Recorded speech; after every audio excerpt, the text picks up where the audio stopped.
craziest dream that I've ever had. What had happened was I had very recently seen The Labyrinth with David Bowie and those amazing pants. Oh my gosh.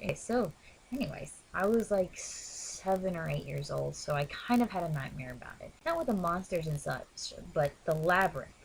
For some reason, that terrified me. The idea of getting lost and never being able to find your way out. So, in my dream, I'm just, running around trying to find my way out of this labyrinth, and it was a creepy old crumbling gray one. The sky was overcast and gray and gloomy and scary. I was watching myself from like the camera view, so it wasn't like I was seeing straight in front of me. It was I was up here looking down at me running around, which is why I realized once I hit a dead end that I was dreaming.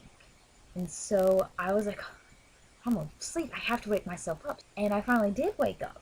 I woke up in our big caravan, the old gray ones with one sliding door. Just to make sure I was awake, I touched the seat and I felt the spots where there was a little piece missing and the cotton was coming out. And I used to pretend that there were little tiny miniature Indians sitting around it. They had a fire and that was the smoke coming up because it looked like smoke.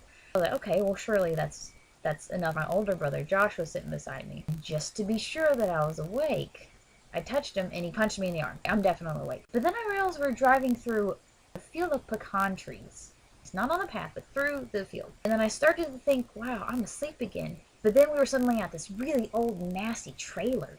And something in me was like, don't go in the trailer. It's bad. And all of a sudden it was movie scene and I could see outside. But I didn't realize I was asleep yet. This trailer was creepy and it was like falling apart. And then all of a sudden it starts shaking. And this gigantic grizzly bear is in there looking for us.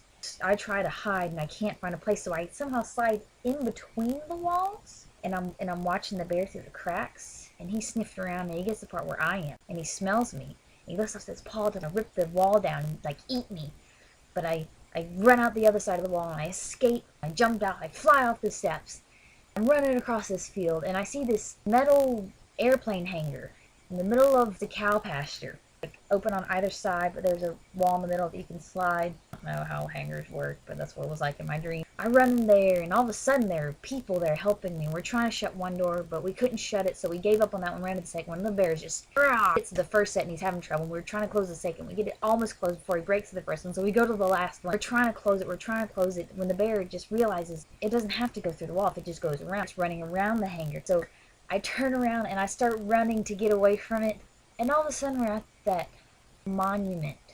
It has the big perfectly still lake in front of it and that tall white thing. I'm stupid, I don't know which one that is. I'm running and I'm like, if I can just run across that water, I can escape this. One step into it and fall, and the bear comes lunging, and then I wake up and I'm in my room and I look around and look at my sheer curtains with the roses on it, my hot pink walls with my bedtime Barbie liner on top, the top bed of my bunk bed. I feel around. I think no. I did not trust I was awake for 2 whole hours. And then it was lunchtime, and I didn't care if I was awake or not. I was going to eat. So that's my crazy dream.